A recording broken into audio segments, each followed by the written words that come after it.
Historically speaking, hindi mo madi-deny na Mega World properties, they've really performed very well in terms of capital appreciation.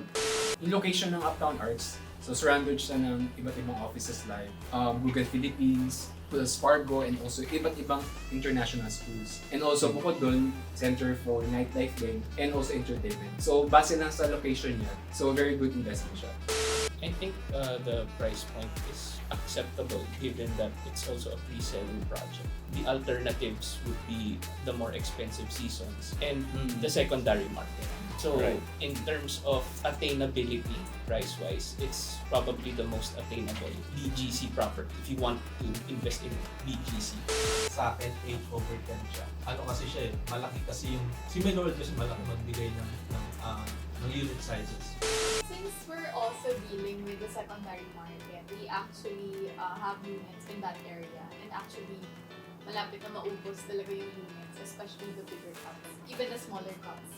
Marami rin nag-work doon sa area like Google, mga Metrobank head office, or other banks, ganyan. So may mga executives there. So there's really a rental market there, including mga expats.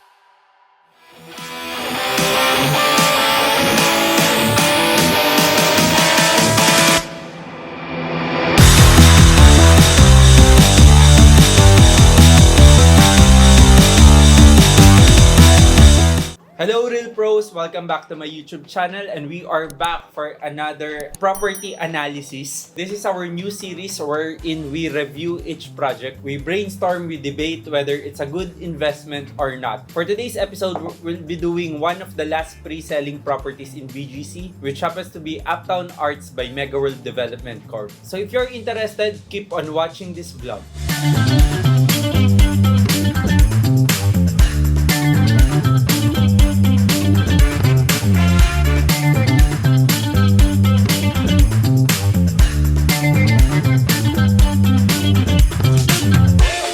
So again, back with me is Marco, Miguel, Marge, and Airon, no, to help me analyze, no, and to help me decide whether this is a good investment or not. But then again, disclaimer lang, these are only based on our opinions, ulit, no, and to guide you. Nasa inyo pa rin yung decision or the willingness to take a risk when investing in a property. Okay, so let's talk about Uptown Arts, guys. It's one of the last two developments in BGC. The other one is the Seasons Residences by Federal Land. For now, we do Uptown Arts muna, no? So, a lot of people would like to invest in BGC. A lot of people are really impressed, no, with the BGC development. And I could say na a lot of investors nagsisi na parang they did not invest in the BGC before when it was too low. So, until now, a lot of people are trying to get a piece of BGC. In this case, they only have options of buying resale,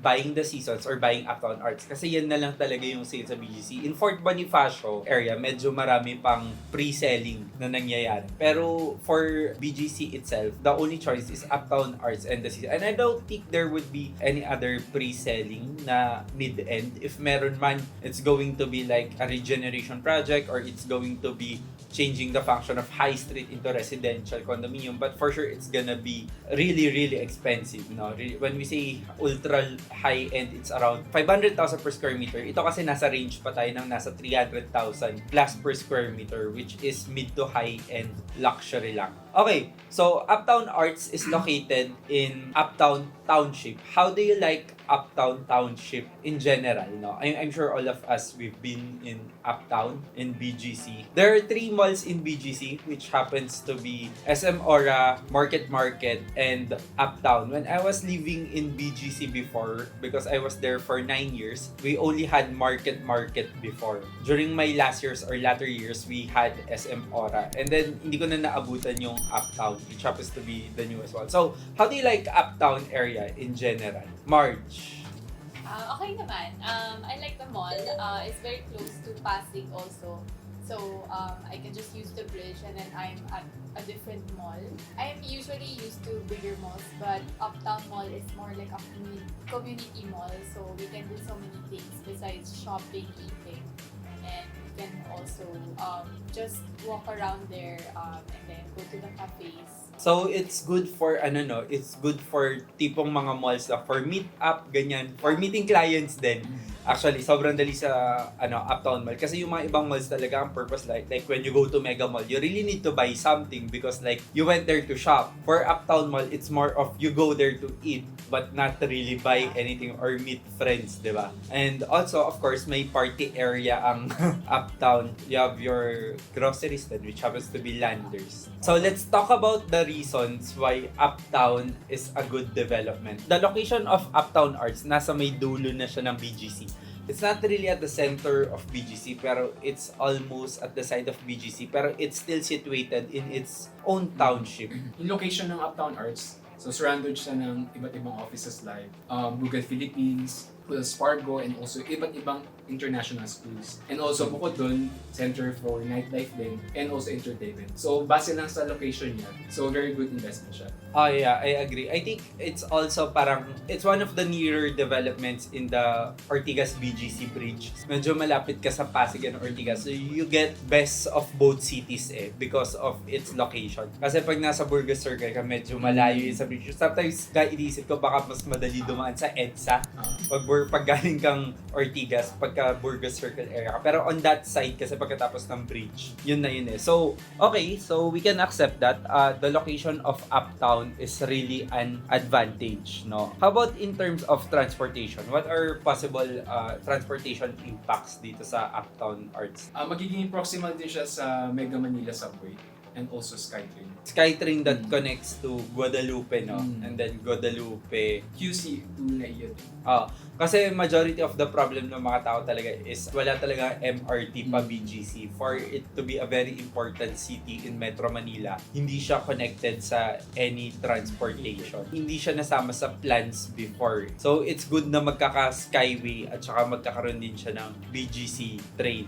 Let's talk about the property itself. Given naman na BGC is like this, BGC is good in terms of the location, BGC is good in terms of the development. So we have to accept that. We can't really debate on that. BGC is BGC. It's really one of the best township in this country. In terms of like the feature and design of Uptown Arts, one of its facade design is it's not a floor to glass ceiling development, no. So it's more on European timeless classic architecture, which we know very much that Mega World is mahilig sa themed properties. When we say themed properties, you have your Venice in McKinley, you have your Parisian in Arcovia, you have your Las Vegas theme in Burgos Circle, which happens to be like the Bellagio Towers. So parang mahilig talaga sila sa ganung concept. So for this one, it's another parang European, New York type of building. And the reason for this, why they did not use floor to glass ceiling, is because for them to be able to insulate the temperature within the unit. Kasi mainit nga naman daw pag may floor to glass ceiling. Kasi for me, I disagree.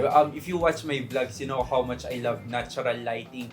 You know how much I like big windows, no, na full glass. Me, myself, I live in a condo na ganon. So, for a luxury property, is this disadvantage or an advantage? Yung Uptown Arts kasi is may theme siya eh. So, European siya. So, if ganyan yung type ng facade niya, it's an advantage. Kasi there are people na, or there are clients na hahanap ng ganyang klaseng facade or ganyang klaseng itsura ng unit. But, of course, pili lang din yung maghahanap ng ganyan. So there is a market for this one because of the design, no? Yes. Pero in terms of the functionality, living in a condo na medyo limited yung natural lighting, parang okay lang ba? Parang ganun. Though of course, meron naman siyang balcony. So if you really want full light, you can go out of the balcony, di ba? I think ang advantage ng not floor to ceiling na windows is yung temperature.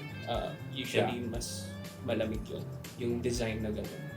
Given din yung orientation ng Uptown specifically, a lot of units are in the afternoon sun, which we all know is mas mainit siya sa morning sun. Right. So, smaller windows can complement that yung circumstance niya or yung location niya. Well, in general, a good facade of a building could actually increase your capital appreciation, especially if well-maintained yung facade ng building. Sometimes floor to glass to ceiling, mahirap din siya i-maintain, like for my condo alone, wherein it's floor to glass ceiling, the admin is actually charging 3 million pesos just for the cleaning of the wall glass. Pero pag ganito naman yung building structure, after some time naman, you'll really have to repaint it. But then again, we understand na this is done for us to maintain the building and not really depreciate. Hindi kagad siya mag-depreciate. One of the features of Uptown Arts, or one of the selling point of Uptown Arts, is it's the only low density pre-selling development in BGC area right now, which it has around 12 units per floor. And you rarely see this type of layout now. They have bigger cuts wherein a studio unit could range anywhere between 41 to 57 square meter, or a one bedroom from 57 to around 65-68 square meter. Medyo malaki siya compared to the typical studio or one bedroom cut.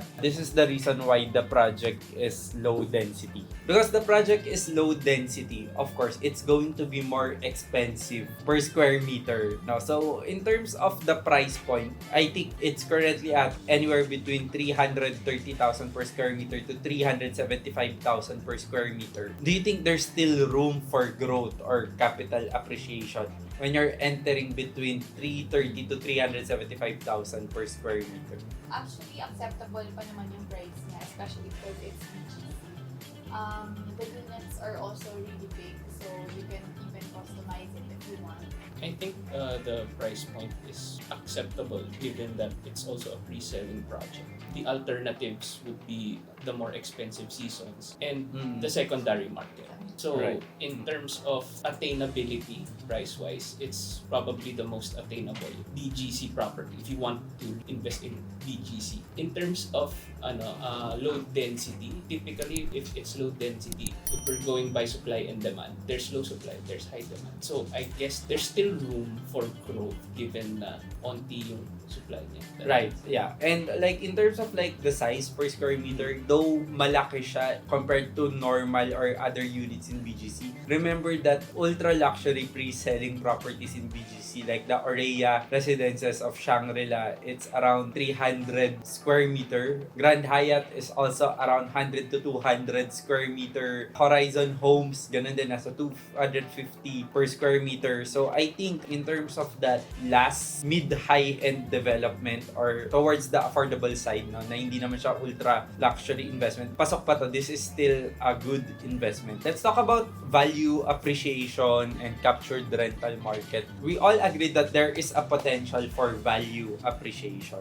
It might not be as high as before. Really, you're getting an increase of 25% per year in BGC. Ganyan yung nangyari sa Uptown REITs from 2017 to 2018 na jump nila. In terms of the rental market, how much do you think the clients would yield or the investors would yield in terms of the captured rental market? And is there really a rental market in the Uptown area? Since we're also dealing with the secondary market, we actually have units in that area. And actually, malapit na maubos talaga yung units, especially the bigger cuts, even the smaller cuts. Marami rin kasi kahit na yung hindi siya yung gitna ng BGC na maraming mga buildings or office buildings ganyan. Marami rin nag-work doon sa area like Google, mga Metrobank head office or other banks ganyan. So may mga executives there and also in the ISM area, in the international schools, the teachers or expats, they actually rent in those places together with other people who don't actually want to live close to where they work pero still in BGC. So there's really a rental market there, including mga expats who work for mga Huawei, not just Google. Ganun. Okay, so in general, medyo mabilis natin maparent yung mga listings natin sa Uptown area. Mga how much yung range ng rent sa Uptown area? It depends on the building, but it could range for a small one-bedroom or studio from 30,000 pataas siya. It could go up as high as 300,000. This is for Uptown Park Suites, yung For- 30,000. Yes, oo, yung mga dun sa area. And even Uptown Ritz, the two-bedroom can rent for 100,000 per month. I agree. And that's around 97 square meter eh. No? So parang pumapatak ka ng around 1,000 pesos per square meter. Again, this part of BGC, yung north part ng BGC, which is kung nasan yung Uptown, mas bago yung buildings nila compared to the one in Burgos Circle. Therefore, they could yield higher and they could charge a higher premium din in terms of the rent because mas bago yung buildings dito sa side na to ng BGC. That's for captured rental market. So in terms of prices, one bedroom unit, 57 square meter would cost around 18 to 19 million pesos. Because it's a pre-selling property, they have flexible payment option. Monthly payments would be around 56,000 pesos. And I think down payment is only around 15 to 20% of the total property price. Given this value, you're only paying 56,000 pesos per month for an 18-19 million property or 15 to 20% down payment or equity. Given these facts, it's now time to rate the investment from 1 to 10. Whether this is a good investment or this is an investment you'll recommend to clients. So from 1 to 10, what is your investment rating? Ang score ko dito is 6 out of 10 for investment. BGC is, it's past its investment prime. There are a lot of developments there already. The prices there are probably some of the highest in the country already. So mataas yung barrier for entry. But for this project specifically Uptown Arts, I'd give it a 6 kasi kahit papaano it's the most attainable property in BGC kasi the alternative is again the more expensive seasons or secondary market. Yun yung parang it's a point. But in terms of other pre-selling properties, there are a lot of other alternatives. Meron yung Capital Commons sa Pasig, actually yung Ortigas area, the C5 corridor. Those are probably a better value. And it's also a lower barrier for entry for those properties. But if you really want to invest in BGC and yung prestige na nandun ka sa BGC property, that's in a sense it's a good investment. I agree. Yeah, I think there is this principle of substitution there's a lot of substitute outside BGC, but if you really want the address that you are a BG-citizen, as they call it, or you're from Global City, then I think this is your last chance of investing a pre-selling property. Sa BGC talaga, no? Sa BGC. Okay, Marco. So for me, i-rate ko siya ng 7 out of 10. So first muna, there's a market talaga for this property. So it might not be for you or for me, pero for sure, minamata talaga itong property nito. And also, meron siyang potential na good occupancy rate kasi nasabi nga ni Marge kanina na madali siya mapa-lease out dito sa area na to. Yung drawbacks naman for me is first, expensive siya. Parang there's only small room for growth. If you want to maximize your investment potential talaga, there are better alternatives. And isa pa, i-recommend ko lang siya sa client ko if the client really wants to get a piece of BGC. Right. And meron talaga siyang spare na budget for this property. So yun lang yung only reason kung ba't ko siya i-recommend. Correct, yeah. Okay, Migs, final points and rating. Okay, I think for this project, for investment, ang rate ko sa kanya is 6 out of 10. 6 dahil syempre meron ding mga positive na like for example, yung establishments around, may schools, may corporate offices, and everything. Nandun na rin sa township na yun. And of course, yung SkyTrain. Ang downside lang sa akin dito is, syempre, pag investment, kailangan consider din natin yung development ng area. So, I think yung BGC kasi, for me, sa opinion ko, is fully developed na siya. So, hinihintay na lang yung mga remaining na under construction or selling projects. For capital appreciation, baka mas mababa na lang yung itaas nito. For end user, sa akin, 8 over 10 siya. Ano kasi siya malaki kasi yung, si Miguelle kasi malaki magbigay ng unit sizes. Right. So, and may ganitong klaseng team, may makukuhang market pa rin. Yeah, I agree. Iba rin talaga siya eh. If you're buying for end-use property, I think it could go as high as 8 or 9. Pero as an investment, 6 or 7 din talaga siya. I agree with your points. Yeah, all points are valid. No? Again, we're trying to guide our viewers. We're trying to guide our investors. For me kasi, historically speaking, hindi mo madi-deny na Mega World Properties, they've really performed very well in terms of capital appreciation. You can see talaga pag binasa mo yung charts na majority of their properties doubled or even tripled the price. Especially sila rin yung nauna in terms of township development. Second is the strength of Mega World because Mega World kasi talaga they're really good in terms of developing township. Isa sila sa talagang nagpauso nun no? And they really capture that rental market. No? However, in terms of the positioning of this property as an investment property, it might not be that strong for me. So